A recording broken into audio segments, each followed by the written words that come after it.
Fact ये है कि ये सरकार कितना स्टेबल है। जो अचानक से ये बैठक बुलाई है, समीक्षा करेंगे, आगे की रणनीति बनाएंगे, क्या करेंगे, एक लंबी चुप्पी के बाद वो अब लोगों को बुलाना शुरू किए हैं। तो क्या लगता है तेजस्वी यादव फिर से लौट पाएंगे एक मजबूत नेता प्रतिपक्ष के तौर पर? आपने समझ लिया कि आप जो कर रहे हैं वो आपके सिवा कोई नहीं कर सकता है, तो कहीं ना कहीं अच्छे जो प्रैक्टिशनर होते हैं वो भी फेल कभी हो कभी जाते फेल हैं, हो जाते हैं। बिल्कुल। ओरमा ग्रुप, जो सोचता है वो करता है। आपके अपने सपनों का आशियाना। नमस्कार, मैं दीपक, देख रहे हैं आप भारत लाइव। लालू यादव के परिवार की टेंशन खत्म होने की नाम ही नहीं ले रही है। एक तरफ राबड़ी आवास खाली करने का नोटिस, तो दूसरी तरफ आज तेजस्वी यादव ने मीटिंग बुला लिया है। क्या कुछ चल रहा है लालू परिवार में? तेजस्वी यादव ने आखिर ये हाई लेवल मीटिंग क्यों बुलाई है? इन्हीं तमाम मुद्दों पर बाबा से बात करेंगे। और एक और जानकारी हम आपको दे देते हैं, बहुत जल्द भारत लाइव पे हमारा एक और खास विशेष प्रोग्राम पॉडकास्ट जो है वो बहुत जल्द शुरू होने वाला है, अलग अंदाज में। अब इंतजार करिएगा। बाकी पंचनामा पे आपने देख ही लिया है किस तरीके से नमन सर ने जो है वो जानकारी देने का काम किया है, किस तरीके से पॉडकास्ट होगा और कैसे डिफरेंट होगा बिहार के और पॉडकास्ट से। बहुत स्वागत है बाबा आपका। बहुत बहुत धन्यवाद। और सबसे पहले तो आप लोगों को बहुत बहुत बधाई कि चुनाव के बाद आप लोग पॉडकास्ट लेकर के आ रहे हैं। सारे लोगों ने चुनाव में जैसे तैसे हो पॉडकास्ट शुरू कर दिया। लेकिन हाँ, एक बात आपने जरूर बेहतर कही है कि पॉडकास्ट का मतलब क्या होता है वो शायद हम बताने में, समझाने में या उसे करने में सफल हो पाए। हम लोग रिसर्च उस पर पूरा कर रहे थे और पॉडकास्ट का जो वास्तविक मायने और मीनिंग होता है हम कोशिश करेंगे कि उस तासीर को आप तक पहुंचाएं, आपको बहुत इंजॉय कराएं और वो बातें जो जानना चाहते हैं उससे अवगत कराएं। क्योंकि हम जाने भी इसीलिए जाते हैं कि हम कुछ अलग डिफरेंट करते हैं। इस बार पूरे चुनाव में आपने देखा होगा कि हमारे यहाँ हमारी, अब मैं आपको खुल करके बताता हूँ, चुनाव खत्म हो गए, मंत्रियों ने शपथ ले लिया, आपने पदभार ग्रहण कर लिए, सरकार काम करना शुरू कर दी। जो मैनिफेस्टो में था उसके हिसाब से नीतीश कुमार एक्शन में आना शुरू हो गए। उन्होंने चीनी मिल चालू करने की बात कर दी। उन्होंने कह दिया कि कोई भी चोरी करेगा नल जल योजना में तो उसको छोड़ेंगे नहीं। उन्होंने कह दिया कि शिक्षा में क्या करेंगे। उन्होंने कह दिया कि उद्योग कैसे लगाएंगे। ये सारी बातें शुरू हो चुकी हैं और सभी मंत्रियों को उन्होंने स्पष्ट दो बात का निर्देश दिया है। 100 दिन के अंदर में अगर आप काम नहीं करते हैं तो स्वयं इस्तीफा दे दीजिएगा, मेरे पास आने की जरूरत नहीं है। और बिहार के गृह मंत्री सम्राट चौधरी ने भी महिलाओं की सुरक्षा को लेकर, जो बच्चियां कॉलेज जाती हैं, स्कूल जाती हैं, उनको लेकर भी एक नया जो है बाबा प्रकरण एक शुरू होने एहसास वाला है। दिलाने की कोशिश की गई है कि 2005 में जब नीतीश कुमार आए थे, जवान नीतीश कुमार, यंग नीतीश कुमार, एनर्जेटिक नीतीश कुमार और सताए हुए नीतीश कुमार, जब आए थे 2005 में, तो 2005 से 10 तक का उनका कार्यकाल था, या फिर 2010 से 2013 तक का जो उनका कार्यकाल था, उस कार्यकाल की याद दिलाना एक बार फिर से नीतीश कुमार की इस नई सरकार ने शुरू कर दिया है। लेकिन हम आपके पास एक नई बात लेकर के आए हैं। ये सब कुछ तो बहुत बढ़िया लग रहा है, हम कह रहे हैं तो आपको भी अच्छा लग रहा होगा। बिल्कुल। कि सरकार आई है जिसने वादा किया है कि 400 लोगों का लिस्ट बनाया गया है जिनके संपत्ति कुर्क किए जाएंगे। ऐसी बातें कही जा रही है कि महिलाओं को किस तरह का कोई दिक्कत नहीं होगा। पहले भी नहीं हो रहा था। लेकिन स्पेशल क्या है, हम क्यों ये बात कर रहे हैं कि अचानक से तेजस्वी यादव ने मीटिंग बुलाई है।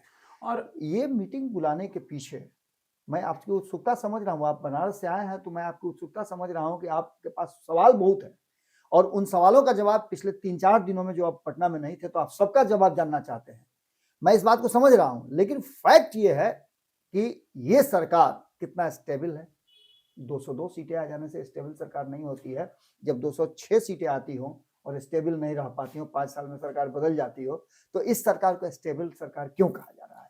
इसके पीछे का कारण क्या है, तर्क क्या है? और तेजस्वी यादव ने जो अचानक से ये बैठक बुलाई है, समीक्षा करेंगे, आगे की रणनीति बनाएंगे, क्या करेंगे, एक लंबी चुप्पी के बाद वो अब लोगों को बुलाना शुरू किए हैं। एक एक से मिलने का प्लान बनाया है। अभी तक जिन बातों को लेकर के जो आरोप उन पर लग रहे हैं उस पर कोई बात उन्होंने नहीं की है। तो क्या वो उन आरोपों का जवाब देंगे? लोगों से बात करें, क्या करेंगे, ये सभी बातें हम आपको बताएंगे। एक सवाल और, कल तेजस्वी यादव कई दिनों के बाद जो है वो निकले हैं। पार्टी के नेता जो है उनसे उनकी मुलाकात हुई है, कुछ सहयोगी दलों से उनकी मुलाकात हुई है, शरीक हुए हैं रिसेप्शन, शादी विवाह में। तो क्या लगता है तेजस्वी यादव फिर से लौट पाएंगे एक मजबूत नेता प्रतिपक्ष के तौर पर? ये मीटिंग तो होगी, मीटिंग बुलाई भी है उन्होंने, हम मीटिंग के बारे में सवाल करेंगे। लेकिन उससे पहले लगातार जब तेजस्वी यादव पे सवाल खड़े हो रहे थे कि निकल नहीं रहे हैं, आगे तेजस्वी यादव जो है लोगों से मिलजुल नहीं रहे हैं, अब नेता प्रतिपक्ष पर तेजस्वी यादव फिर से अपने आप को मजबूत कर पाएंगे? जिस तरीके से तेजस्वी यादव लगातार नीतीश कुमार से सवाल पूछते थे, शिक्षा को लेकर सवाल पूछते थे, जो अराजकता कभी-कभी चीजें होती थी, उसको लेकर सवाल पूछते थे। तो क्या लगता है तेजस्वी यादव फिर से उस मूड में लौट पाएंगे बाबा? खास करके तेजस्वी यादव के जो समर्थक हैं, उनके शुभचिंतक हैं, जी। मैं उनके लिए ये बात कह रहा हूँ। कॉन्फिडेंस बहुत अच्छी बात है। कॉन्फिडेंस में अगर आप हैं और उसके लिए अपने लक्ष्य के लिए कुछ कर रहे हैं तो आप बहुत अच्छा है। लेकिन ओवर कॉन्फिडेंस जैसे ही आपको हुआ, आपने समझ लिया कि आप जो कर रहे हैं वो आपके सिवाय कोई नहीं कर सकता है, तो कहीं ना कहीं अच्छे जो प्रैक्टिशनर होते हैं वो भी फेल कभी हो कभी जाते फेल हैं, हो जाते हैं। बिल्कुल। और तेजस्वी यादव निश्चित रूप से इस बार जिस तरह की तैयारी उनकी थी, जिस तरह से देखने में लग रहा था, सूर्य को क्यों निकल गए थे हनुमान जी? उसे थोड़े सूर्य समझे थे, बिल्कुल, उसे खिलौना समझ लिए थे। बिल्कुल। ये उनका कॉन्फिडेंस था। लेकिन ओवर कॉन्फिडेंस जब होता है तो इसीलिए तो मुझे झुलस गया था। और पवन देव बात सिंपल सी है कि तेजस्वी यादव को जिन लोगों ने कॉन्फिडेंस के बाद ओवर कॉन्फिडेंस ला दिया, उन लोगों ने तेजस्वी यादव को पूरी तरह से कहिए तो समझे नेस्तनाबूद कर दिया। इसको नेस्तनाबूद ही कहा जाएगा। आप अगर 78 की संख्या में हैं, 75 जीत करके आते हैं और आप 25 पर आकर के टिक जाते हैं, आपकी सीटें घट जाती हैं, आप 50 से ज्यादा सीटें, हाफ सेंचुरी से ज्यादा सीटें हार करके आते हैं, तो निश्चित रूप से कहीं ना कहीं आपके कॉन्फिडेंस से ज्यादा ओवर कॉन्फिडेंस आप में था। बिल्कुल। और इसमें जो लोग आपको कॉन्फिडेंस के बाद ओवर कॉन्फिडेंस दे रहे थे, जैसे एक व्यक्ति तो इतना ज्यादा आपको परेशान कर रहा था, इतना ज्यादा आपसे जुड़ा हुआ था, या फिर हो सकता है आप अपने स्ट्रेटजी का हिस्सा समझ रहे हो, आपने उस शख्स की बात मान करके खुद को तो डुबाया ही, बाकी सबको भी डुबा दिया। पार्टी भी और कमजोर हो गई। आपने कहीं ना कहीं ये मजबूर कर दिया कि उप मुख्यमंत्री की घोषणा हो। एक और बात बाबा, यही सीमांचल में तेजस्वी यादव हो, लालू यादव हो, जो दावा करते थे कि हमारे पास एमओआई समीकरण है, इस बार सीमांचल में भी इस तरीके से पिछड़ गए, जो कभी शायद तेजस्वी यादव, लालू यादव या आरजेडी के कोई कार्यकर्ता या कद्दावर नेता ने कभी नहीं सोचा होगा कि सीमांचल में हमारी ये स्थिति होगी। आप सीमांचल की बात कर रहे हैं, मैं शाहाबाद की बात करूंगा। सीमांचल में जो हुआ वो तो हुआ, वो कोई अप्रत्याशित नहीं था जी, क्योंकि वहां ओवैसी 5 सीटें जीत करके आए हैं, तो इसका मतलब है कि उसके आपके 28 में से 5 सीटें तो वो लेकर के आए। ओवैसी तो ढोल नगारों के साथ पहुंचे थे ना, सब कुछ अपनी जगह लेकिन पर। तेजस्वी यादव ही उनको अपने पार्टी में नहीं रखे। लोगों ने दो सिरे से फैसला किया है। एक, या तो भाजपा को देना है या गैर भाजपाई उस दल को वोट देना है जो वोट से जीत रहा हो। ये लोगों के मन में बात थी, दो खेमे बन गए थे। सिंपल सी बात, शाहाबाद की अगर कर ली आप तो 22 में से 20 सीटें आप जीत करके आते हैं 2020 के चुनाव में, और 2025 में आप पूरी तरह से साफ हो जाते हैं, आपके पास उंगली पर गिनने की सीटें रह जाती हैं। तो निश्चित रूप से कहीं ना कहीं आप बहुत ज्यादा ओवर कॉन्फिडेंस में थे। अब इसमें 2-3 बातें बहुत महत्वपूर्ण है दीपक, मैं बता दूं उसको, उसके बाद आपके सवालों का जवाब दूंगा।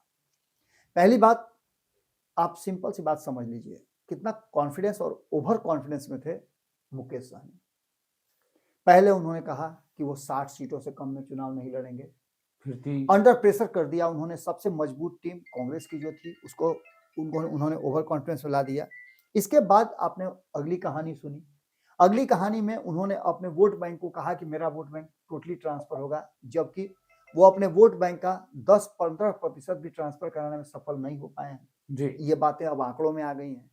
एक शख्स जिसने अपने वोट ट्रांसफर कराए वो है आईपी गुप्ता। आईपी गुप्ता का 100% वोट ट्रांसफर हुआ है। अंतिम समय में उनको 3 सीट आपने दिया, अगर वो 15 सीटें उनको दे दिए होते तो आज 3 ही नहीं, 1 नहीं, बल्कि आपके पास इसी अनुपात में अगर देख लें, 3 में 1 जीत करके आए तो 15 में 5 जीत करके आते ना। बिल्कुल। एक तो ये बात हो गई। दूसरी सबसे महत्वपूर्ण बात कि जो टीम काम कर रही है तेजस्वी यादव के इर्द गिर्द, उस टीम ने उन चीजों को ध्यान में नहीं रखा। मैं फिर से एक बार कह दूं कि आप 32 लोगों पे आज बैन लगाते हो, आज उनसे सो कॉज पूछते हो, मानहानि का दावा करते हो, आज कहते हो कि मेरा नाम नहीं ले सकते हैं, तब आप कहाँ थे?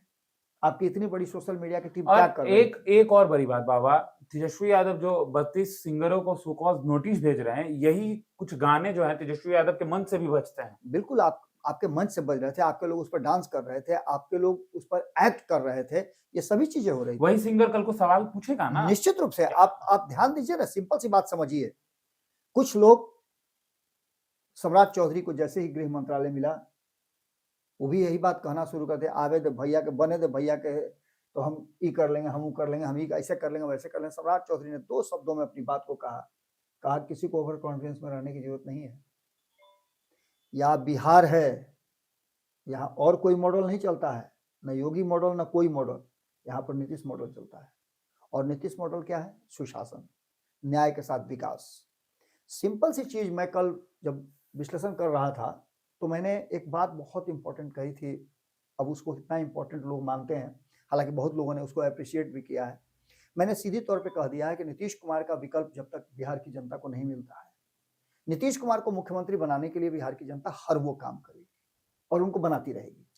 और गृह विभाग देने का भी कहीं ना कहीं कारण दिखाई पड़ता है कि लोग देखना चाहते हैं, पार्टी देखना चाहती है कि सम्राट चौधरी जो है किस तरीके से सुशासन का टैग जो नीतीश कुमार पर लगा है, क्या सम्राट चौधरी भी उस सुशासन के टैग को बरकरार रख पाएंगे। और देखिए, कल ही प्रेस कॉन्फ्रेंस बुलाया सम्राट चौधरी ने, जिस तरीके से सम्राट चौधरी ने बाबा कई तमाम मुद्दों पर साफ कर दिया है, बालू माफिया हो, जमीन माफिया हो, या जो रोमियो हो, जो लड़कियों को, महिलाओं को, कॉलेज से बच्चियां निकलती हैं उनको अगर तंग करते हैं, तो आप भूलिए मत क्या कुछ आपके साथ हो सकता है। चलिए बाबा, इस पे तो बात हम लोगों ने कर लिया, लेकिन तेजस्वी यादव की ये मीटिंग का क्या अहम मुद्दा रहने वाला है? देखिए, तेजस्वी यादव के साथ अब यहाँ से अगर तेजस्वी यादव अपने आप को संभाल लेते हैं, जो कॉन्फिडेंस ओवर कॉन्फिडेंस में बदल गया था उसको फिर कॉन्फिडेंस में लेकर के आते हैं, तो तेजस्वी यादव के पास अब यहाँ से सिर्फ अचीव करने का रास्ता है और इससे ज़्यादा खोने का कुछ उनके पास नहीं है।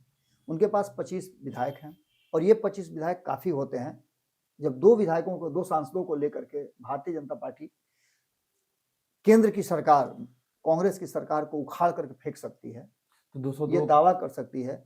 तो ये तो सिंपल सी बात है और बाउंस बैक कभी लालू प्रसाद ने किया है, मजबूर किया है, चाहे परिस्थितियां जैसी भी बनी हो, कि नीतीश कुमार तक लालू प्रसाद के साथ आकर के चुनाव लड़ने की तैयारी कर लिए थे 2015 में, जबकि सबसे ज्यादा सीटें उनके पास उस समय थी, 115 सीटें थी। ये सभी परिस्थितियां हैं। तेजस्वी यादव को यहाँ से वो समीक्षा करनी होगी जिस समीक्षा के कारण वो हारे। हार का सिंपल से कारण उंगली पर गिने जा सकते हैं। बिहार की जनता को 2 फैसले करने थे, एक या तेजस्वी को मुख्यमंत्री बनाना था या फिर नीतीश कुमार को हर हाल में मुख्यमंत्री की कुर्सी पर बैठाना था, क्योंकि नीतीश कुमार से अभी लोगों को बहुत उम्मीद थी। 10,000 रुपये मिल गया था और ये 1-2 लोगों को नहीं मिला था।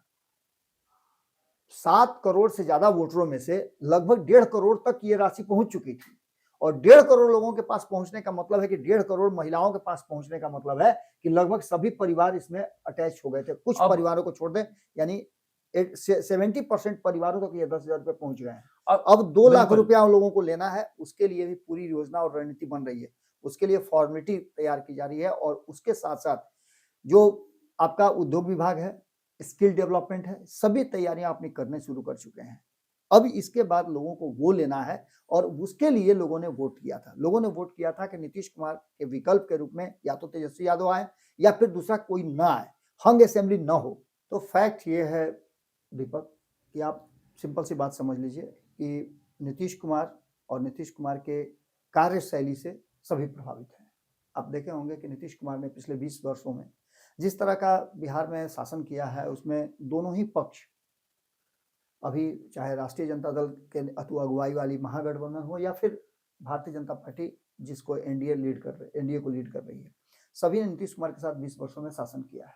सब नीतीश कुमार की तासीर को जानते हैं, नीतीश कुमार की विशेषता को जानते हैं और ऐसे में जो वर्तमान परिस्थिति बनी है उसमें अब तेजस्वी यादव को करना क्या है कि वो समीक्षा करने के बाद अपनी हार की बात, तो सिंपल मैंने बता ही रहा हूं कि मैं हार के बाद सीधे सीधे नजर आ रहे हैं कारण कि प्रशांत किशोर जो एक फैक्टर बनने वाले थे उनको लोगों ने नकारा है, क्योंकि प्रशांत किशोर को अभी और तैयारी करनी है, उनको और कॉन्फिडेंस बिल्ड करना है। बाकी के कोई ऐसे नजर नहीं आ रहे थे जिनको दिया जाए। जिन लोगों को तेजस्वी यादव को वोट नहीं देना था उन लोगों ने तेजस्वी यादव को कमजोर तेजस्वी यादव समझा, जहां जहां ओवैसी के लोग खड़े थे। मुस्लिम समाज ने उनको ज्यादा तरजीह दी और आपने देखा होगा कि 5-5 मुसलमान समाज से जीत करके आए। 18% वोट बैंक को अभी भी सहेजने, समेटने और अपने पास रखने में निश्चित रूप से तेजस्वी यादव सफल नहीं हो पाए हैं। तेजस्वी यादव को इस सेक्टर में काम करना है। तेजस्वी यादव को यादव जो उनसे छटक के आ रहे हैं, जो अधिकांश यादव इस बार एनडीए गठबंधन से जीत करके आए हैं, उनको अपने पास रखने के लिए कॉन्फिडेंस बिल्ड करना है। ये बताना है कि मैं यादवों को बदनाम नहीं होने दूंगा। जो बदनामी का सेहरा लग रहा है जो गानों के माध्यम से हो, विभिन्न माध्यमों से हो या पिछले रिकॉर्ड के माध्यम से हो, उनको वो एक कॉन्फिडेंस देना शुरू करेंगे। इसके बाद बाकी की जातियों को ये बताना शुरू करेंगे कि यादव समाज रक्षक है, वो लोगों की रक्षा करेगा, उनके साथ जुड़ करके काम करेगा, उनके अधिकार हक हुकूक की बात करेगा।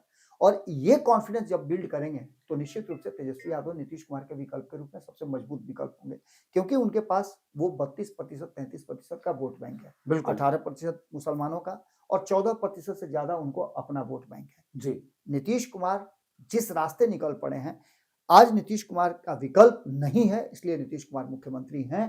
नीतीश कुमार ने पिछले 20 सालों में जो अपना बार सेट किया, उस बार तक कोई नहीं पहुंच पाया है। जो लाइन ड्रॉ किया, उस लाइन के नजदीक तक कोई नहीं पहुंच पा रहा है। आने वाला 5 साल जो होगा वो नीतीश के विकल्प की तलाश का होगा और इसमें एक लंबी रेस है। इस रेस में सम्राट चौधरी भी हैं, विजय सिन्हा भी हैं, चिराग पासवान भी हैं और तेजस्वी यादव भी हैं। इसके अलावा भी कई चेहरे हैं, प्रशांत किशोर को भी इसमें आप जोड़ करके देख सकते हैं। भारतीय जनता पार्टी के पास सम्राट चौधरी के अलावा और कई ऐसे चेहरे हैं जिनको वो सामने ला सकती है।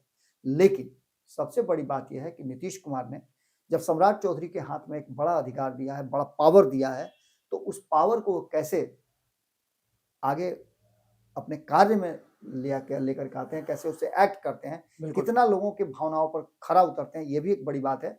तो दूसरी तरफ तेजस्वी यादव के पास अब यहाँ से सिर्फ जीतने गेन करने का मौका है। वो जितना अधिक अपनी टीम को मजबूत करेंगे, प्रैक्टिस कराएंगे, उतना ज्यादा वो आगे बढ़ेंगे। इस कॉन्फिडेंस को कैसे बिल्ड करते हैं ये सबसे जरूरी है और लोगों को कैसे समझा पाते हैं ये जरूरी है।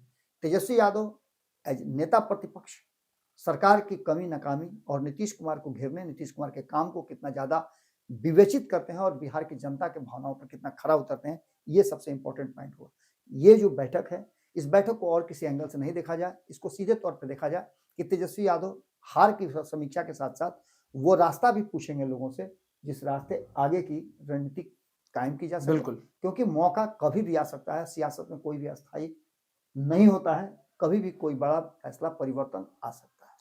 देखिए विपक्ष जितना मजबूत होगा, लोकतंत्र जो है वो उतना ही मजबूत होगा। अब देखना होगा कि तेजस्वी यादव खुद को कैसे मजबूत करते हैं और किस तरीके से नीतीश कुमार की सरकार को टक्कर देते हैं, एनडीए की सरकार को टक्कर देते हैं और फिर से एक बार तेजस्वी यादव अपने रूप में कैसे आएंगे। तो तमाम ऐसे ही खबरों के लिए हमारे साथ बने रहें। आप हमारा खास कार्यक्रम भीतर की बात देख रहे थे। धन्यवाद।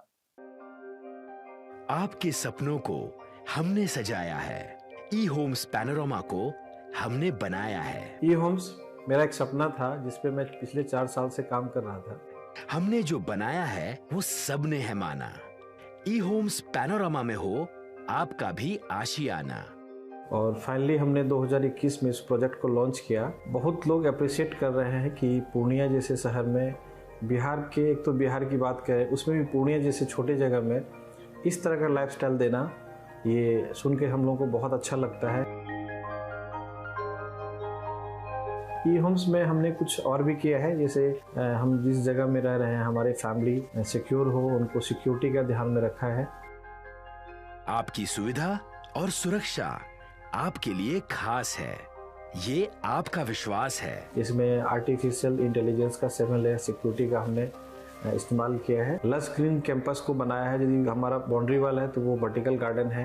ये जितनी भी फैसिलिटी होता है एक इंटरनेशनल टाउनशिप में ई होम्स है, ये हम लोग विश्वास नहीं कर पा रहे हैं। जो भी हमारे मित्र दोस्त या जो भी हमारे बाहर के बाहर आते हैं तो हम लोगों को बहुत अच्छा सुनने को मिलता है और बहुत अच्छा क्रेडिट मिल रहा है। वो सारा हमने सिर्फ एक बिल्डिंग नहीं बनाया, हमें एक बहुत अच्छा लाइफस्टाइल दिया ई होम्स में और मेरा एक सपना था जिसको मैं आज फुलफिल होते हुए देख पा रहा हूँ। ये आपका आवास है। ई होम्स पैनोरमा में अब आपका निवास है। E Homes Panorama, luxurious lifestyle redefined. Panorama group, जो सोचता है वो करता है।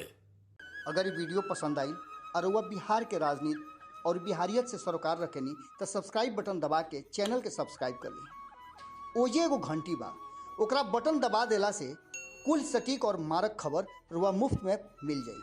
अगर रुआ पत्रकारिता के हमनी के नया प्रयोग में सहयोग कर चाहतानी तो ज्वाइन बटन दबा दी। पेटीएम नंबर नोट कर ली 9386